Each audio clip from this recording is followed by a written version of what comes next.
kita masuk di temuan 11 ya, mata kuliah sistem penunjang keputusan. Nah, hari ini kita akan melihat tentang kecerdasan buatan dan sistem pakar.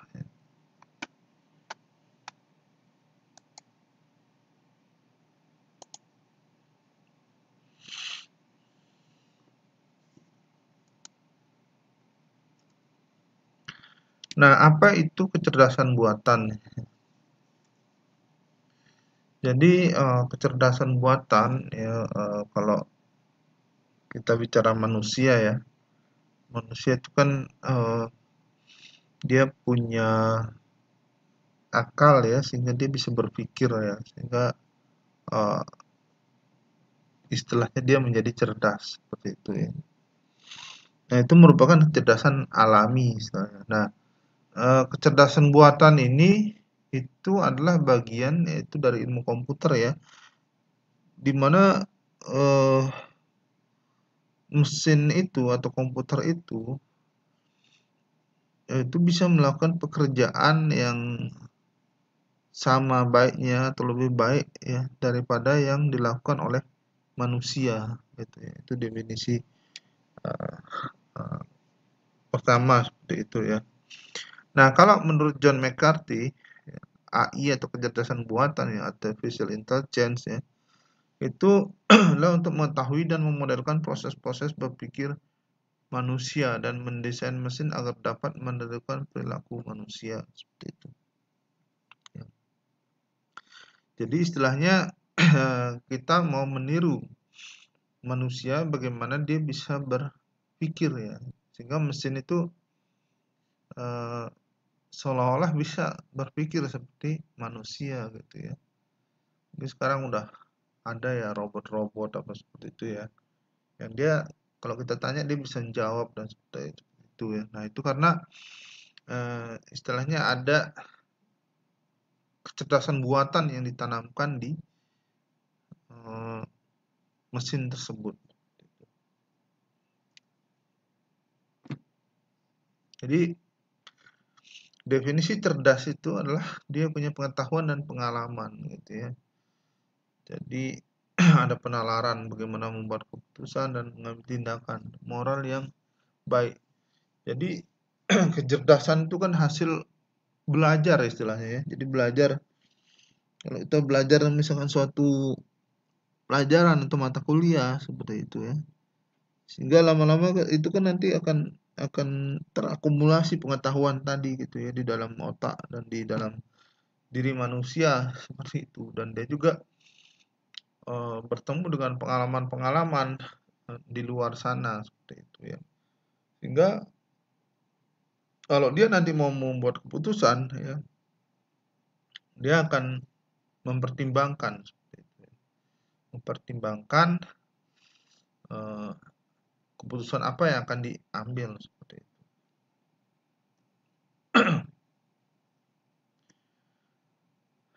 Nah, kemudian ada dua bagian utama yang dibutuhkan untuk aplikasi kecerdasan buatan. Yang pertama itu adalah basis pengetahuan ya, atau yang disebut dengan knowledge base. Jadi itu berisi fakta-fakta ya, kemudian teori ya, pemikiran dan hubungan yang antara satu dengan yang lainnya.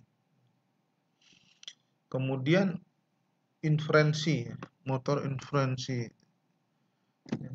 Jadi kemampuan untuk menarik kesimpulan berdasarkan pengetahuan. Jadi itulah dua bagian utama yang butuhkan ya untuk aplikasi kecerdasan buatan. Jadi ada input macam-macam masalah, pertanyaan dan sebagainya yang menggunakan dua bagian utama dari kecerdasan buatan itulah, nah itu maka dihasilkan output atau jawaban ya, atau solusi untuk masalah-masalah tadi.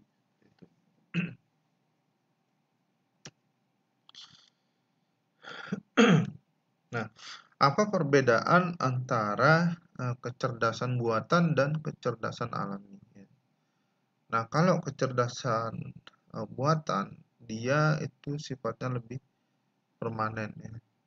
Kemudian lebih mudah untuk diduplikasikan dan disebarkan. Jadi kalau kalau orang itu kan istilahnya kalau dia cerdas ya dirinya sendiri itu. Jadi nggak mungkin istilahnya di copy ya. Meskipun misalkan ada orang kembar itu pasti beda gitu ya. Akan sama seperti itu. Walaupun misalkan dua-duanya sama-sama cerdas, misalkan dia pasti beda gitu ya. Itu kecerdasan alami. Nah, kalau dia kecerdasan buatan itu dia lebih mudah untuk diduplikasikan dan disebarkan. Kemudian lebih murah. Jadi ini karena istilahnya mesin gitu ya. Kemudian lebih konsisten dan teliti. Kalau manusia itu kan mudah bosan gitu ya, bosan, kemudian nggak konsisten, ya kadang lagi semangat, tapi kalau lagi dia turun, seperti itu. Kemudian juga ketelitian ya, tergantung orangnya juga teliti atau tidak, seperti itu.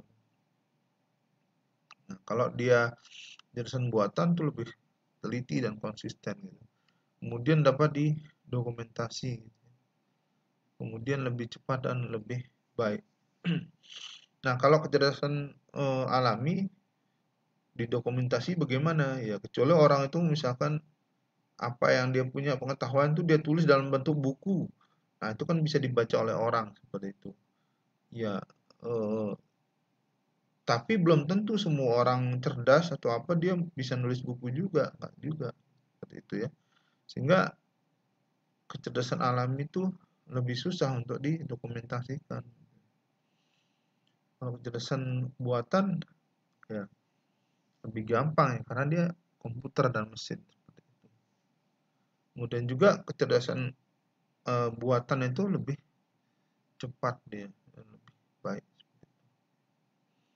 Nah, tapi dibandingkan kecerdasan buatan, nah, kecerdasan alam ini punya keunggulan ya. Kenapa? Karena dia kreatif. Ya, orang mau gambar, mau apa segala macam kan hanya manusia yang bisa seperti itu gitu ya. Kalau mesin, ya dia ngikutin pola, udah ada tertentu seperti itu. Jadi enggak sifatnya lebih kreatif ya. Yang kreatif itu adalah kecerdasan alami ya. Kemudian punya pengalaman secara langsung gitu ya.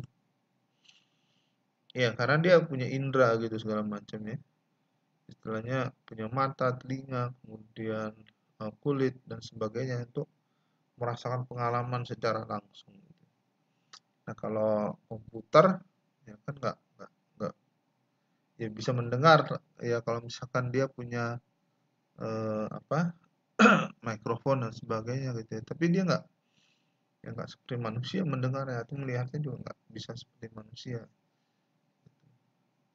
Yang jelas sih kalau mesin atau komputer tidak punya ini ya, tidak punya kulit ya untuk merasakan panas, dingin dan sebagainya seperti itu. Ya mungkin dia punya sensor tapi oh, bukan seperti manusia seperti itu. Nah, jadi itu bedanya kecerdasan alami dan buatan. Ya. Nah, kecerdasan buatan tuh dia lebih permanen gitu ya karena ya manusia itu bisa lupa, gampang lupa, teledor seperti itu. Jadi ada kelemahan dari manusia.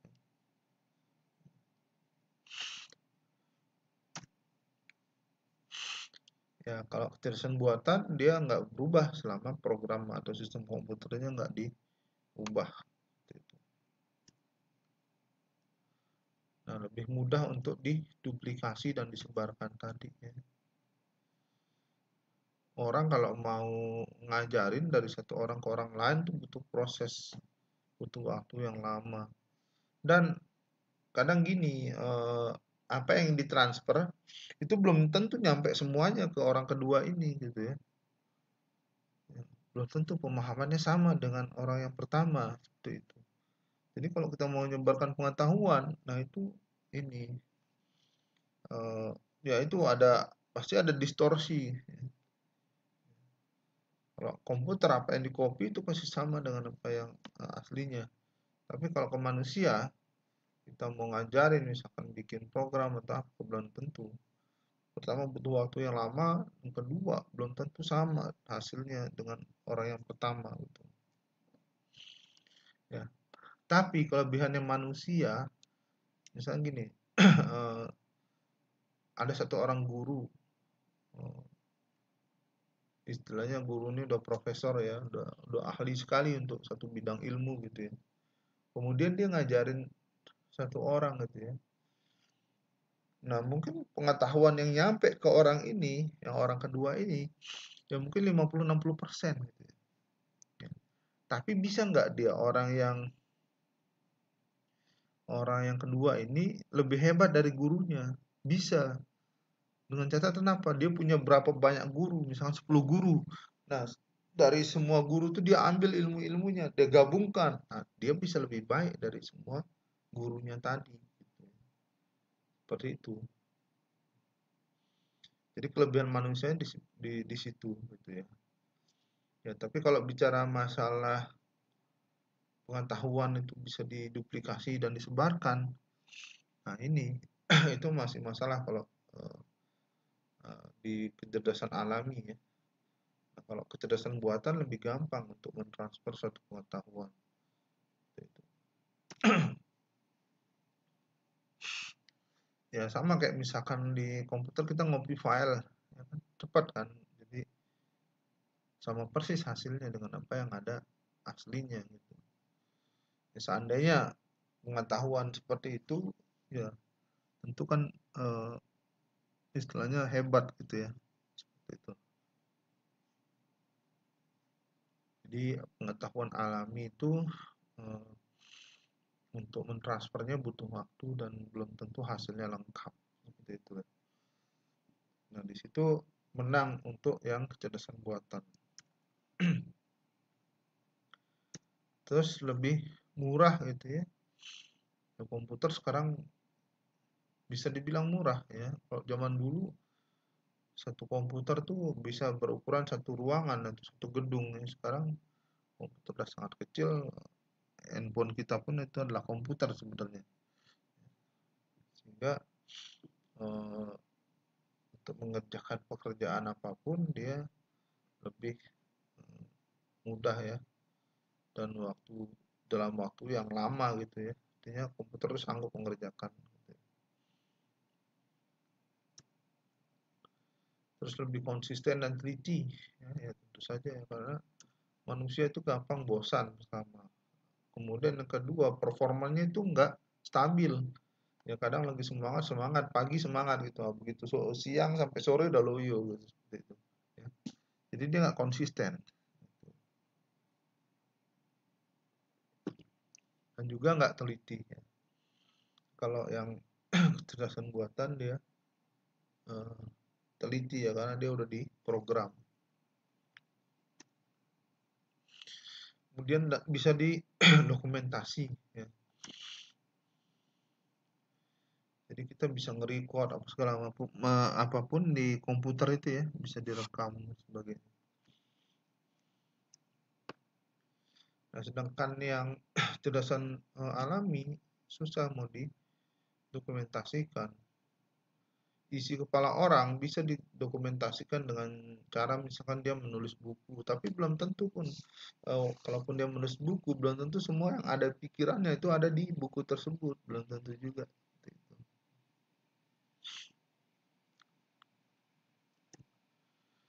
Dan lebih cepat dan lebih baik ya. Komputer bisa mengerjakan beberapa pekerjaan sekaligus ya.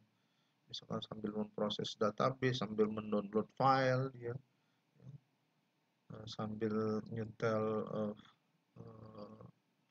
video dan sebagainya. Jadi beberapa pekerjaan bisa dilakukan sekaligus seperti itu ya.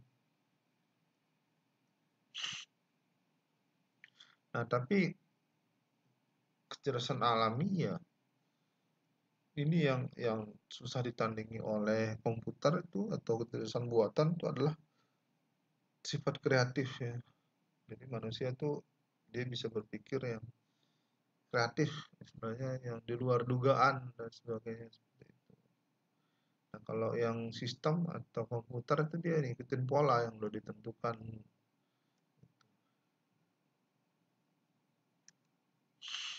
Dan pengalaman ya manusia jelas punya pengalaman ya. Kalau komputer dia hanya tahu apa yang diinputkan dan apa yang sudah diprogram. Nah, di luar itu dia nggak bisa. Gitu. Dan juga pemikiran luas. Ya. Manusia berpikir luas. Ya. Kan manusia bisa berpikir apakah ada manusia lain di bumi yang lain? Nah seperti itu, gitu ya. Ya kalau mesin ya dia nggak berpikir seluas manusia. Walaupun misalkan sekarang misalkan ada kendaraan yang bisa bergerak tanpa sopir, tapi dia udah dikontrol sebenarnya ya. Maksudnya dia dikasih sensor, dikasih parameter apa segala macam ini nggak boleh nabrak misalkan. Dia dikasih peta ya, misalkan menggunakan GPS, misal menggunakan Google Maps dari satu kota ke kota lain, dia bisa jalan, mungkin nyampe mobil itu ya.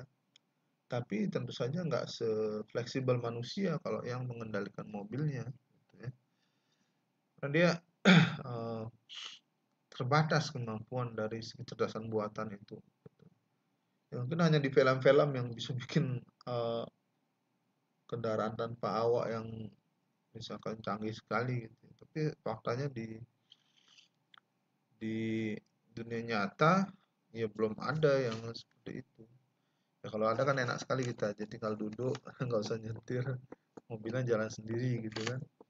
Kalau ada macet dia berhenti, kalau ada lampu merah dia berhenti, kalau hijau jalan lagi seperti itu. Kalau ada mobil depannya dia menghindar dan seterusnya seperti itu. Ya, tapi belum ada yang bisa seperti itu secara keseluruhan gitu ya.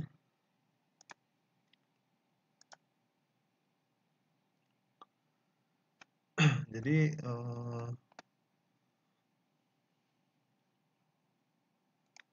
apa kecerdasan buatan tuh masih masih sifatnya terbatas.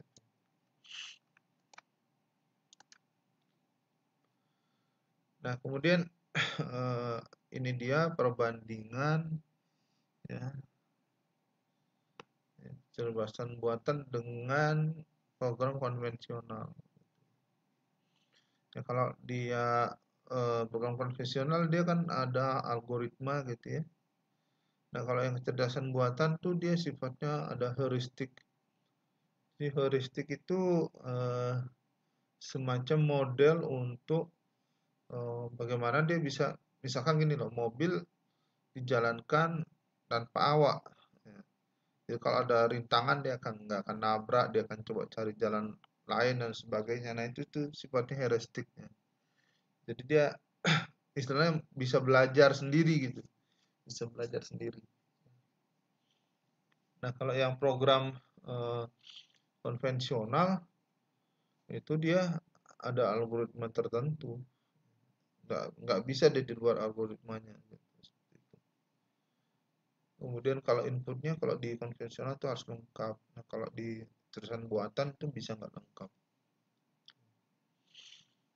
Nah itulah perbedaan antara program konvensional dan kecerdasan buatan. Jadi kecerdasan buatan sebenarnya program juga ya, program juga tapi dia istilahnya dia bisa belajar lah. Jadi seperti dibilang mesin learning, mesin bisa belajar gitu. Ada yang masuk.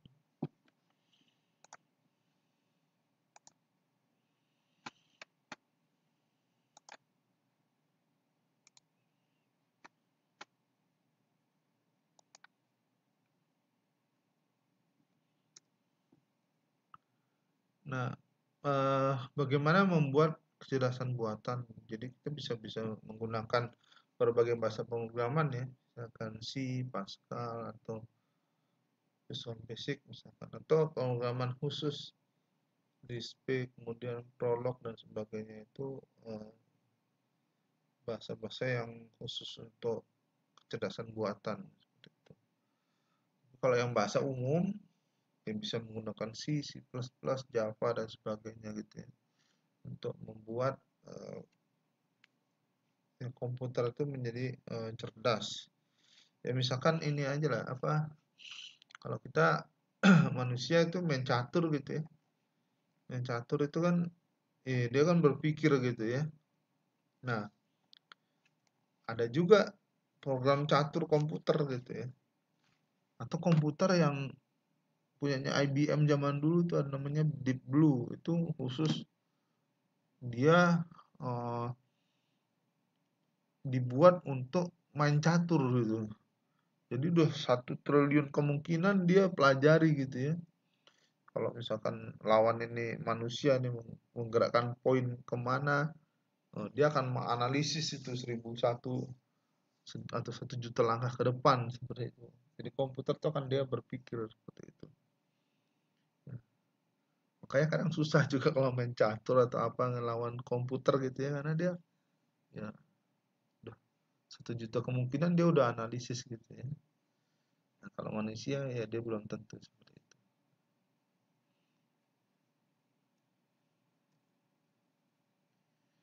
Nah, sejarah kecerdasan buatan ini udah lama sebenarnya, udah panjang ya, dari tahun 50-an gitu ya.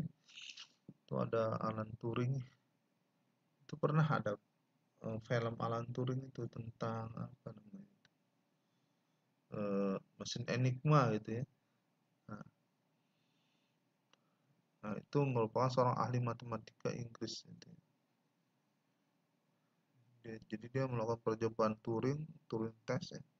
Sebuah komputer mulai terminal ditempatkan pada jarak jauh. Dan Turing itu beranggapan bahwa mesin itu bisa cerdas seperti layaknya manusia.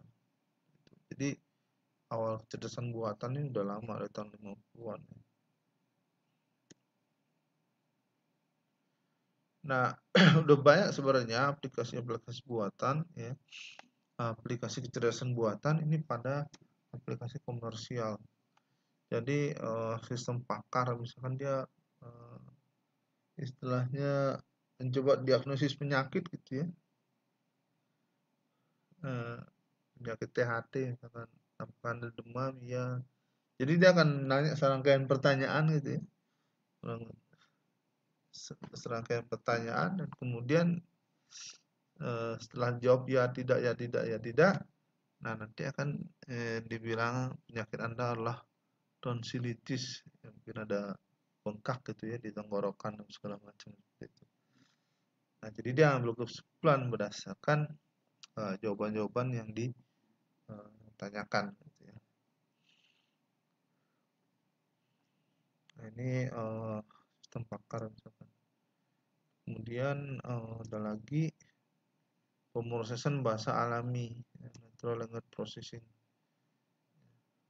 Kan delete bintang titik bintang, dia akan menghapus file seperti itu ya. Nah sekarang yang ini adalah misalkan pengenalan ucapan. Jadi sekarang apa yang kita ucapkan itu akan ditulis oleh komputer seperti itu. Jadi dia bisa mengenali ucapan dan juga sekarang ada kamus-kamus bahasa, mungkin pernah pakai atau pernah nyobain namanya Dictionary gitu ya. Itu dia bisa menerjemahkan dari misalnya bahasa Indonesia ke bahasa Inggris atau dari bahasa Inggris ke bahasa Arab seperti itu. Kenapa dia bisa? Karena dia mengenali ucapan, voice recognition atau speech recognition, sehingga kita bisa memberikan perintah dengan menggunakan suara. Misalkan buka pintu, nah pintunya kebuka. Ya, tentu saja misalkan udah dikenal itu suara kita. Nah, kalau suaranya berbeda, dia nggak mau. Jadi inilah salah satu aplikasinya yaitu bisa mengenali ucapan. Jadi kita bisa ya Misalnya kita nggak mau capek ngetik gitu ya, nggak mau capek ngetik itu kita bisa tulis, kita bisa diktekan ke komputer, nanti komputer akan tulis, muncul tulisannya di Word misalkan, apa yang kita baca itu dirubah menjadi bentuk tulisan seperti itu. Atau ada buku ya, buku di scan kemudian menjadi scan kemudian menggunakan OCR, optical character recognition, itu dirubah menjadi teks. Nah, teksnya itu nanti disuarakan oleh komputer seperti itu. Itu juga bisa seperti itu ya. Jadi ini alat bantu membaca untuk tunanetra misalkan. Dan sekarang kayak misalkan ada asisten Google Assistant dan sebagainya kan bisa kita menggunakan suara gitu ya. Atau Cortana punya Microsoft ya, juga sama dia mengenal ucapan.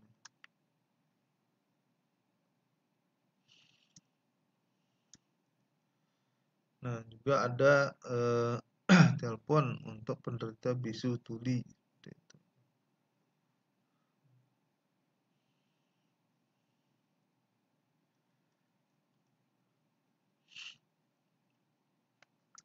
Kemudian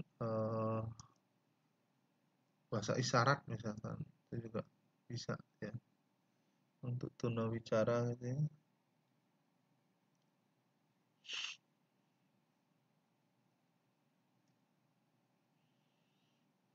Kemudian SMS juga bisa dirubah ke ucapan seperti itu.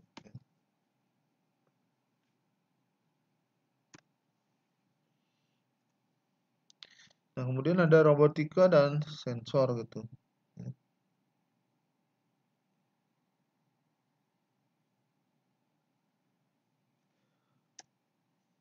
Misalkan di mesin cuci gitu ya.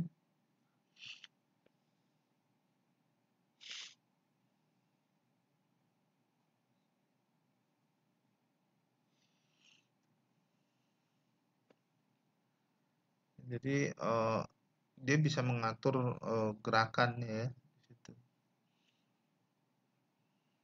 Kemudian robot-robot ya untuk industri dan sebagainya gitu ya. Untuk kalau pernah lihat mungkin di pabrik-pabrik itu packing dan sebagainya, itu dia udah pakai robot ya. Jadi nggak lagi eh, mengandalkan manusia ya. Eh, manusia gampang lelah misalkan seperti itu ya. Kalau robot dia bisa bekerja 24 jam ya, manusia nggak bisa. Seperti itu.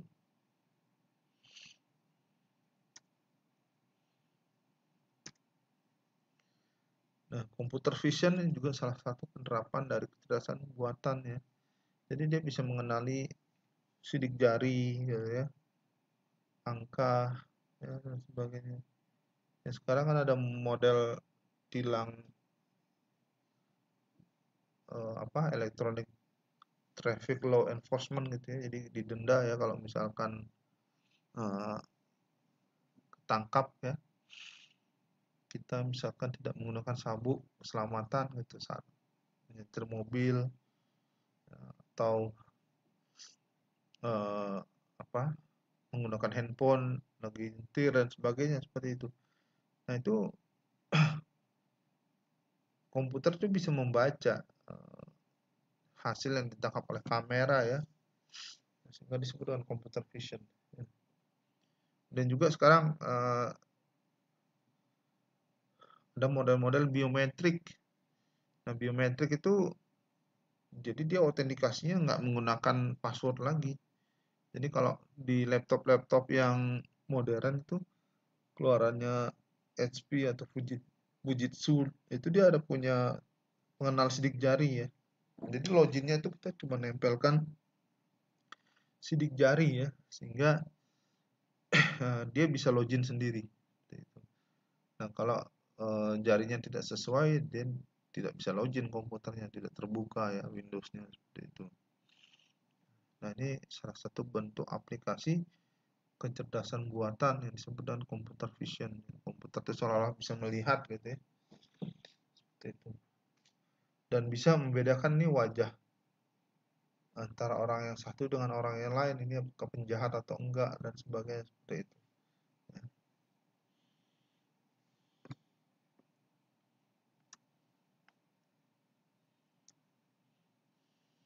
Nah, kemudian ini tantangan asli atau palsu seperti itu. Itu bisa digunakan untuk pengenalan.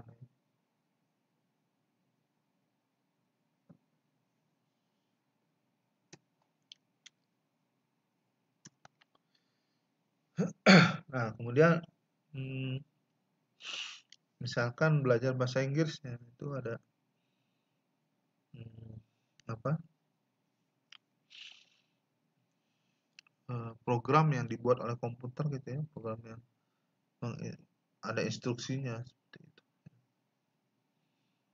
Nah, saat ini untuk belajar bahasa udah mudah ya, karena belajar bahasa apapun ya udah ada program-program yang bisa mengartikan ucapan manusia dan menampilkan jawabannya ya. Seperti itu.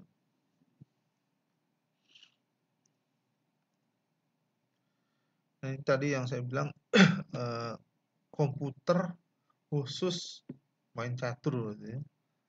Jadi mesin mainframe IBM itu namanya Deep Blue dan dia mengalahkan Grandmaster Garry Kasparov. Jadi nah dia bisa mengevaluasi 200 juta posisi per detik. Nah, kebayang itu. Manusia pun pusing ngadepin mesin jangankan mesin Deep Blue ini ngalahin program catur yang di komputer biasa aja kita pusing gitu ya.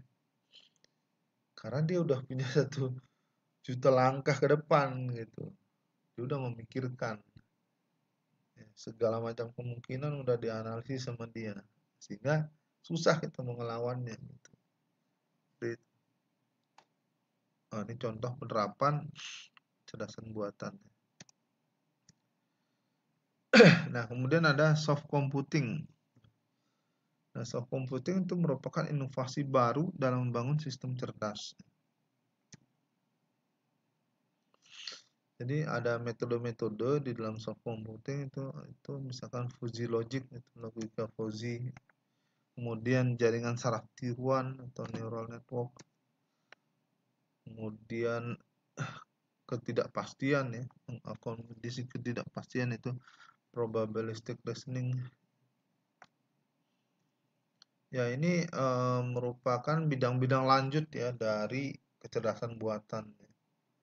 Jadi semakin banyak aplikasi dari kecerdasan buatan tersebut ya, termasuk jaringan saraf tiruan.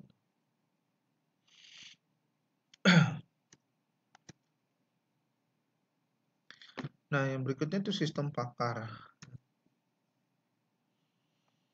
Nah, sistem pakar ini adalah sebuah program kecerdasan buatan yang berisi basis pengetahuan dan mesin inferensi. Jadi sistem pakar ini sebenarnya bagian dari kecerdasan buatan. Ya. Tapi dia dalam bentuk sudah jadi ada program ya seperti itu. Jadi udah punya pengetahuan dan juga mesin untuk penalaran ya. Jadi dia berfungsi itu seperti layaknya seorang pakar. Misalkan kalau pakar itu kan dokter, keluhannya apa gitu. Keluhannya apa Pak? Misalkan, dok saya sakit kepala gitu, terus sakit punggung, batuk, pilek segala macam. Nah, setelah itu dokter akan diagnosis, oh ini penyakitnya ini Pak. Jadi dikasih obat gitu seperti itu. Nah, kira-kira seperti itu sistem pakar ini. Jadi dia membantu manusia itu untuk membuat keputusan.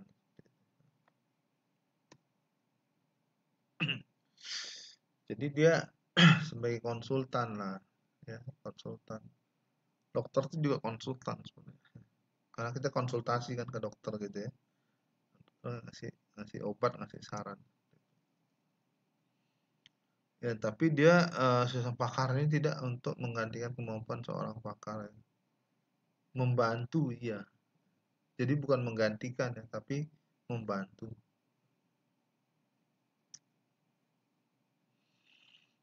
Nah, jadi isinya itu adalah pengetahuan dari para pakar. Jadi eh, akumulasi akumulasi pengetahuan di situ.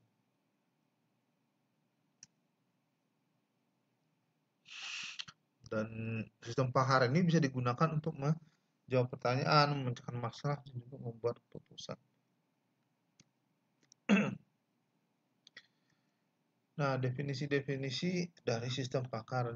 Nah, jadi menurut Durkheim itu adalah program komputer yang dirancang untuk memodelkan kemampuan penyelesaian masalah yang dilakukan oleh seorang pakar. Menurut Ignacio, suatu model dan prosedur yang berkaitan dalam suatu domain tertentu, di mana tingkat keahliannya dapat dibandingkan dengan keahlian seorang pakar.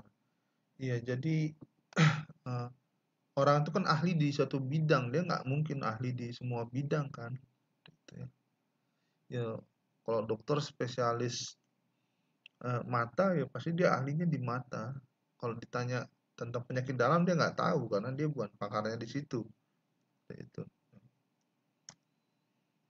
Nah, menurut Giarratano dan Riley, itu suatu sistem komputer yang bisa menyamai atau meniru kemampuan seorang pakar.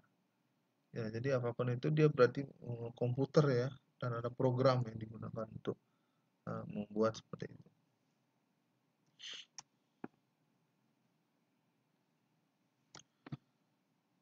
Nah, sistem pakar itu menyimpan pengetahuan dari berbagai sumber.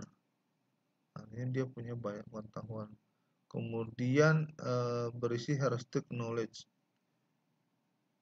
Ya, artinya dia belajar dari peristiwa nyata ya. Dan ada komputer software package. Ya. Jadi ada generate program yang bisa digunakan untuk membangun program tertentu dari banyak aplikasi.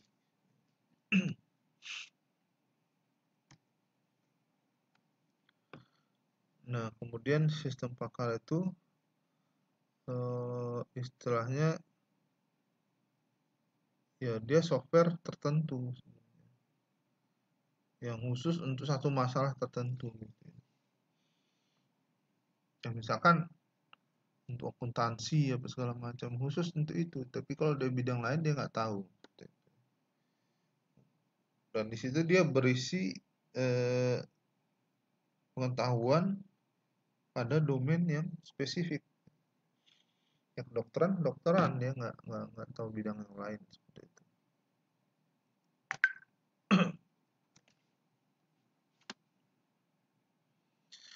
Nah, kemudian perbedaan pengguna. Itu manajer akan bertanya apa yang dapat saya gunakan. Kemudian teknolog, bagaimana saya dapat mengimplementasikan teknologi dengan baik. Kemudian peneliti, bagaimana saya bisa mengembangkannya gitu ya.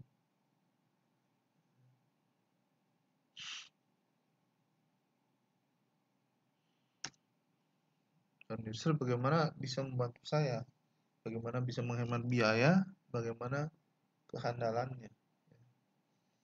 Jadi itu perbedaan pengguna dari sistem pakar itu seperti itu.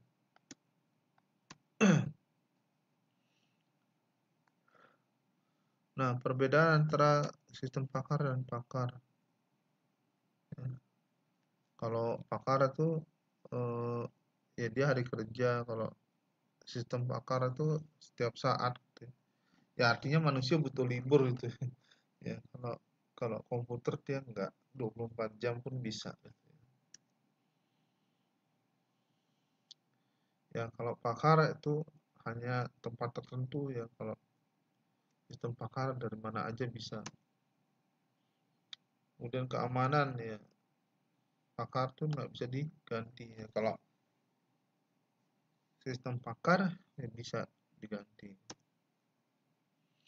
Kemudian bisa habis ya. Sistem pakar itu enggak manusia ya, ya bisa ya karena manusia meninggal, sakit atau segala macam seperti itu. Kemudian kalau sistem pakar dia Di awal tadi saya bilang bahwa kerjanya itu konstan, stabil gitu ya. Tapi kalau orang ya dia turun naik, kadang lagi mood, kadang enggak seperti itu. Ya. Itu.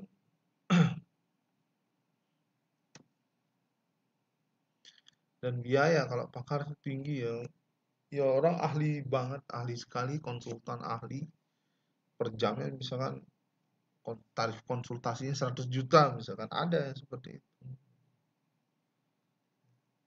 Karena dia benar-benar pakar. Ya misalkan inilah pengacara gitu ya, pengacara kelas kakap ya. Ya, lain biayanya dibandingkan pengacara yang belum handal misalkan. Nah, kalau yang sistem pakar ya terjangkau karena komputer gitu ya. Nah, contoh sistem pakar. Nah, ini beberapa untuk diagnosis penyakit, ada MySyn, kemudian ada Dendral, mengidentifikasi struktur molekul campuran kimia yang tidak dikenal. Nah, ini untuk penggunaan kimia. Kemudian ada XCON dan Excel, konfigurasi sistem komputer besar. Kemudian prospektor di bidang geologi. Ini contoh sistem pakar yang terkenal. Gitu ya. Kemudian yang lainnya ada SOPI, Delta, dan Folio ya. SOPI itu untuk sirkuit elektronik, Delta untuk pemeliharaan lokomotif listrik, dan Folio itu untuk stok dan investasi.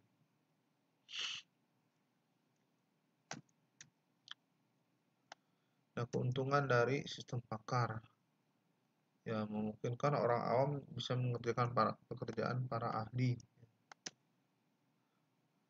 Kemudian bisa proses berulang secara otomatis, menyimpan pengetahuan dan keahlian pakar, meningkatkan output dan produktivitas, melestarikan keahlian. Gitu. Nah ini kalau pakarnya meninggal ya udah hilang semua pengetahuannya.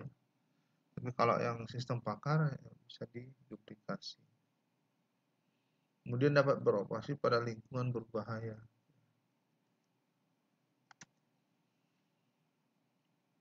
Kemudian dapat meningkatkan kemampuan sistem komputer. Kemudian dapat bekerja dengan informasi yang tidak lengkap ya. Karena tadi dia ada heuristik tadi. Nah, kemudian sebagai media pelengkap di dalam pelatihan. Menghemat waktu pengambilan keputusan. Nah, itu dia. Ini kan sistem pakarnya digunakan untuk membantu mengambil keputusan ya. Kalau ada sistem pakar ya harusnya keputusannya bisa lebih cepat. Ya.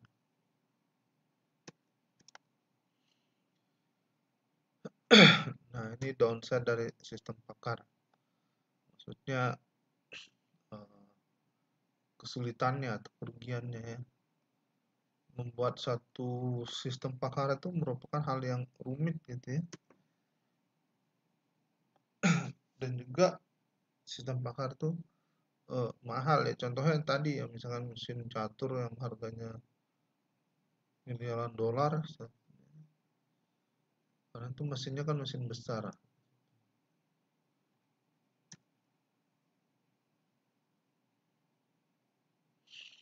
Nah, kemudian kebanyakan sistem pakar tadi harus diimplementasikan ke mainframe yang besar atau mini komputer. Nah, kalau kita bicara tingkatan komputer, yang paling besar itu kan mainframe. Nah, habis itu mini komputer. Jadi jangan diasumsikan mini komputer itu komputer kayak kita sekarang, enggak. Kita tuh mikro malah. Ya. Jadi uh, kayak plankton gitu jadi malah. Jadi paling besar tuh mainframe. Mainframe itu udah besar sebesar ruangan ini misalkan gitu ya. Nah, mini komputer tuh seukuran lemari misalkan. Tapi dibilangnya mini gitu ya. Nah, kalau PC kita itu mikrokomputer malah seperti itu. Jadi mikro itu di bawah mini sebenarnya. Ya. Jadi artinya sistem pakarnya ini lumayan mahal ya, karena diimplementasikan kebanyakan di mesin-mesin yang besar.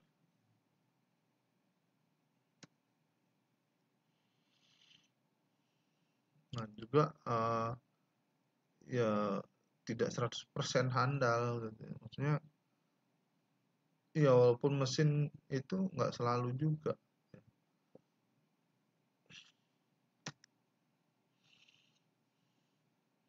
Dan kemudian nggak semua bidang itu punya sistem pakarnya.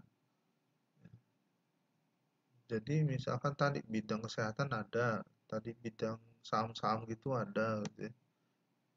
Ya, mungkin bidang yang lain belum tentu ada, misalkan pertanian atau apa, belum tentu ada sistem pakarnya gitu ya. Gitu. Nah, kemudian ada 4 jenis sistem pakar gitu ya. Basic type, standalone ya. Itu software yang berdiri sendiri dan tidak tergabung dengan program lain. Kemudian sistem tergabung ini merupakan bagian dari program lain yang masih bersifat konvensional. Misalkan berada di dalam algoritma yang konvensional. Kemudian sistem terhubung dengan software lain, misalkan sistem pakar yang berhubungan dengan pakai program di BMS. Dan sistem mengabdi merupakan bagian dari komputer khusus yang dihubungkan dengan suatu fungsi tertentu. Nah, ini jadi contohnya yang mesin catur tadi itu ya. Jadi ini 4 jenis dari sistem pakar gitu ya.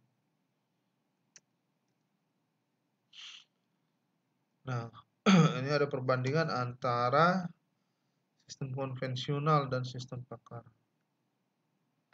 Nah, kalau di sistem konvensional, informasi dan pemrosesan menjadi satu dengan program. Nah, kalau di sistem pakar, pengetahuan dan inferensi itu terpisah. Nah, sistem konvensional itu tidak bisa menjelaskan keputusan. Nah, kalau di sistem pakar itu ada penjelasannya. Kemudian kalau sistem konvensional, eksekusinya itu per langkah. Nah, sedangkan sistem pakar itu seluruh basis pengetahuan.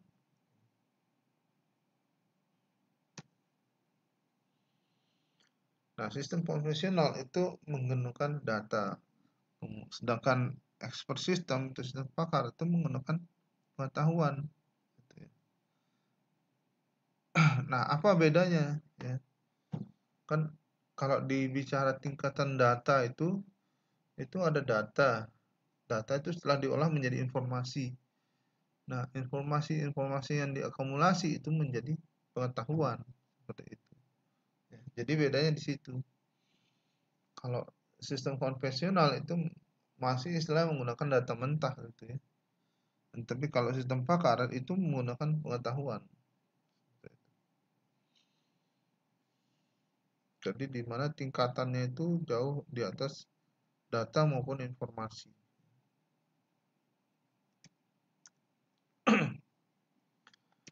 Nah, konsep dasar dari sistem pakar ya itu adanya komponen-komponen gitu ya, di mana pengetahuannya itu bidangnya tertentu aja.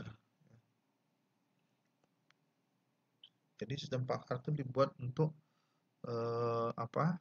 Bidang tertentu. Jadi dia nggak bisa semua bidang. Nah, di mana di situ ada fakta, teori, prosedur, aturan, strategi, dan juga meta knowledge.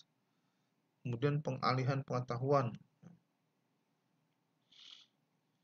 Jadi bisa tambahan pengetahuan, referensi pengetahuan, inferensi, ya.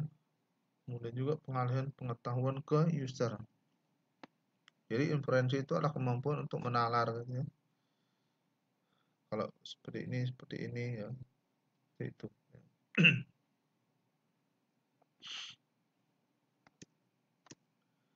Nah, user ini berhubungan dengan bagaimana sistem pakar itu digunakan dan juga dibangun.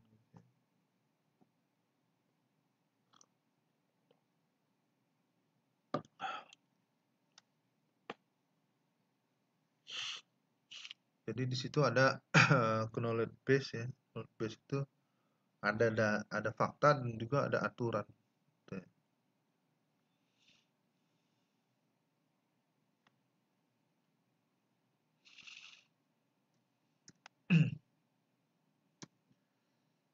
Nah, penjelasan dari gambar tersebut ada knowledge acquisition. Jadi itu adalah penambahan pengetahuan, mengkonstruksi atau memperluas pengetahuan. Kemudian knowledge base itu isinya adalah pengetahuan. Nah, biasanya sering kita dengar istilah knowledge base ini di website-website yang misalkan berhubungan dengan suatu perangkat misalnya gitu ya. Nah, itu ada knowledge base-nya atau pengetahuan yang menjelaskan ada pertanyaan dan sebagainya seputar sistem tersebut. Inference engine ya. Jadi itu program yang berisi metodologi yang digunakan untuk melakukan penalaran terhadap informasi dalam basis pengetahuan dan blackboard. Ada interpreter, kemudian scheduler, dan consistency enforcer.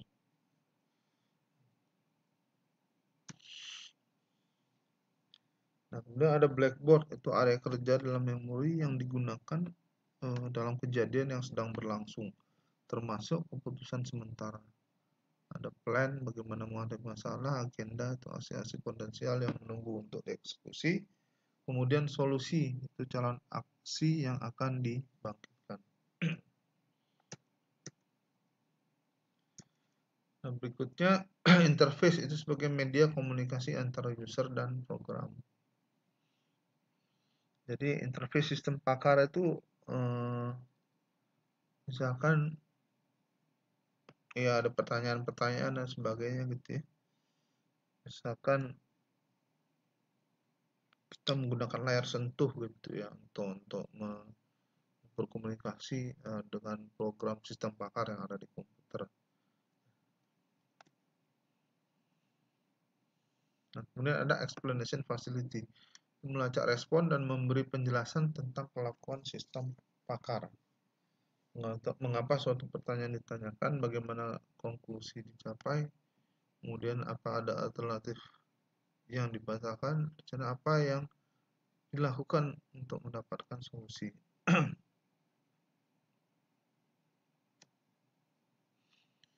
Nah, kemudian ada knowledge refinement, mengevaluasi kinerja sistem pakar, itu apakah pengetahuan tersebut masih cocok digunakan untuk masa yang akan datang gitu ya. Nah, karena gini, ya zaman kan selalu berubah ya, belum tentu apa yang di zaman dulu ya cocok dengan nanti di masa depan seperti itu.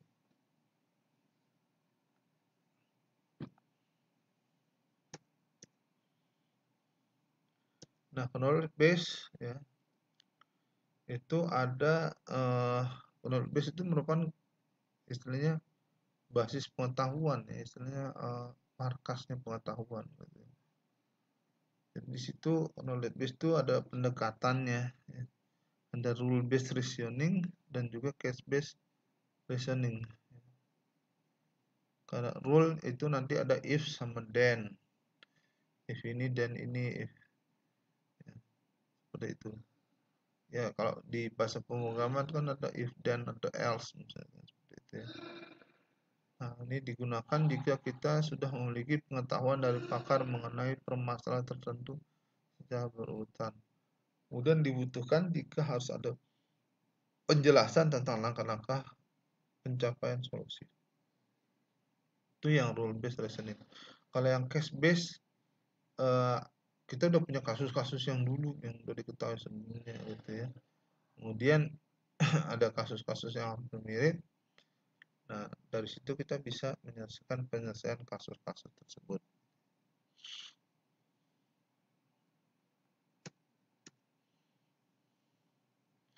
Nah, kemudian ada inference engine ini ya ini kemampuan untuk menalar tadi ya. Di situ ada forward chaining untuk pencocokan dari fakta untuk menguji kebenaran hipotesis. Backward chaining, pencocokan dari bagian lebih dahulu baru mencocokkan dengan fakta-faktanya.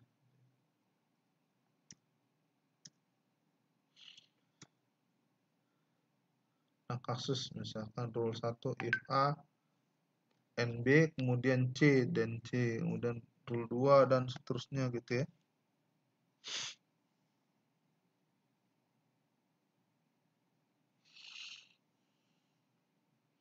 Dan terakhir itu if J dan K.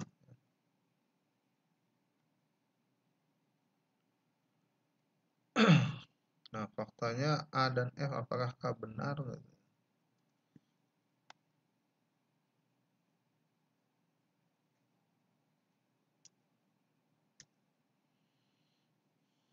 Nah, misalkan seperti ini untuk penalaran gitu ya.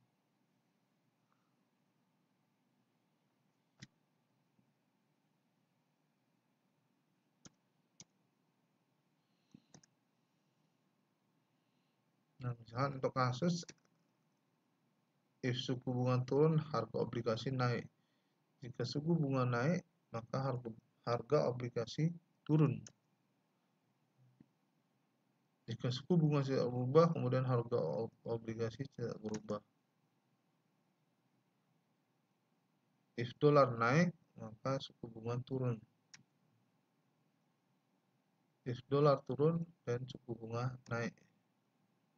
If harga obligasi turun, dan beli obligasi. Diketahui dolar turun, beli atau tidak obligasi. Jadi kita mau beli obligasi gitu ya. Pada saat dolar turun, nah, beli atau enggak seperti itu. Kasusnya seperti itu. Nah, sedangkan aturan-aturannya itu dari R1 sampai R6.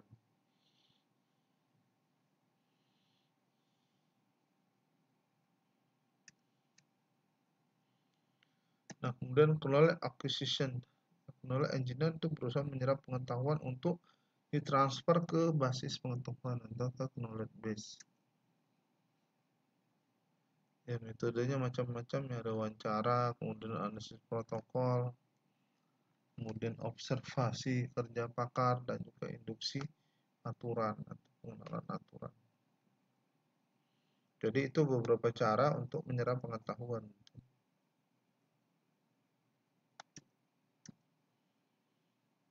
Nah, kemudian kita lihat ciri-ciri sistem pakar.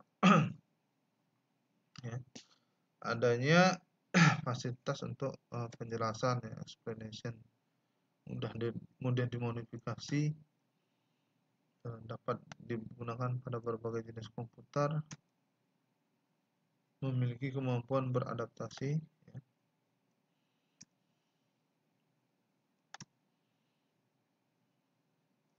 Nah, bagaimana aplikasinya? Ya, expert system itu tidak cocok ya untuk semua situasi ya. Ya, tentu saja karena berbeda-beda ya.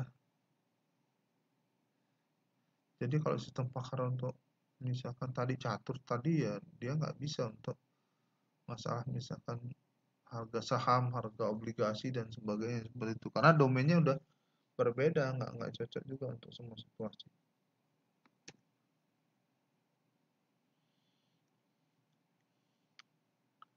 Nah, di sini ada beberapa jenis kategori ya sistem pakar yang generik. Ada control, kemudian ada debugging, design, instruction, kemudian interpretation, planning, prediction, dan juga repair. Itu aplikasi sistem pakar secara umum. Itu.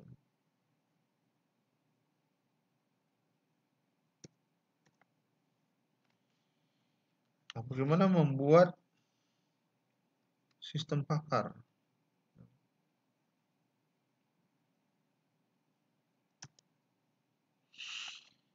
Ya, untuk proses mendevelopnya ya ada panjang ya. Kita mulai dari identifikasi persoalan dulu ya.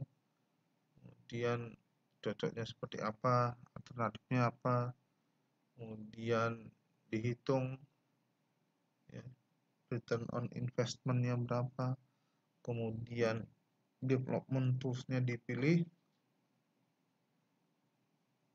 nah, kemudian dilakukan knowledge engineering ya, kemudian sistemnya dirancang sampai lengkap, kemudian dites ya. dan diuji gitu ya sistem pakar tersebut sampai di maintain ya, sampai selesai seperti itu. Ya, jadi untuk membangun sistem pakar ini ya sama seperti membangun perangkat lunak yang lain gitu ya. Kalau kita bicara tentang RPL ya, rekayasa perangkat lunak, ya artinya sistem pakar ini juga merupakan sebuah perangkat lunak gitu ya. Jadi sama perlakuannya dengan yang lain.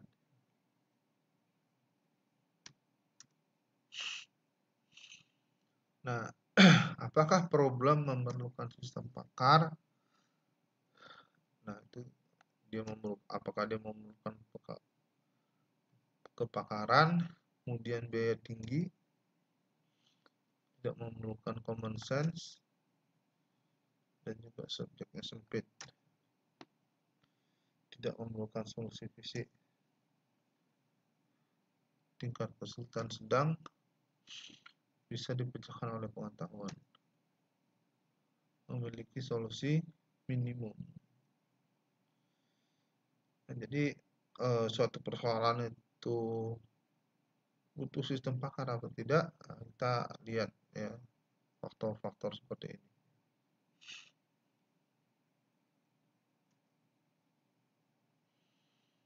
Pakar yang tersedia.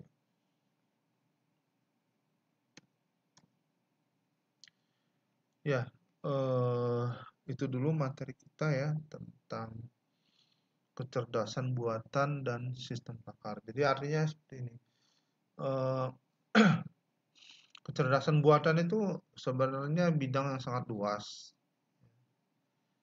Nah, untuk menunjang keputusan, ya, misalkan kita mau ngambil keputusan, nah ada salah satu bagian dari kecerdasan buatan itu yang namanya sistem pakar. Nah, disitulah kita bisa ya membuat sebuah sistem yang bisa membantu untuk mengambil keputusan seperti itu. Ya. Jadi sistem pakar itu merupakan bagian dari kecerdasan buatan sebenarnya. Dan sama seperti perangkat lunak yang lain ya kita harus develop dulu atau dibangun dulu lah sistem pakar itu supaya dia bisa nanti membantu kita untuk mengambil keputusan. Jadi di dalam sistem pakar itu sudah ada pengetahuan yang dikumpulkan dari ya kasus-kasus sebelumnya atau informasi pengetahuan sebelumnya gitu ya. Baru nanti dia kalau udah punya lengkap ya dia bisa membantu kita untuk mengambil keputusan ya. Itu. Ya misalnya tadi membeli saham apakah dibeli sahamnya atau tidak atau mau investasi untuk produksi ini berapa yang idealnya seperti dan sebagainya seperti itulah. Itu ya lebih cepat kita menggunakan sistem pakar ya. Tapi sistem pakar itu sendiri harus dibangun ya sebelum dia bisa digunakan. Seperti itu. Oke, sampai sini mungkin ada yang mau ditanyakan.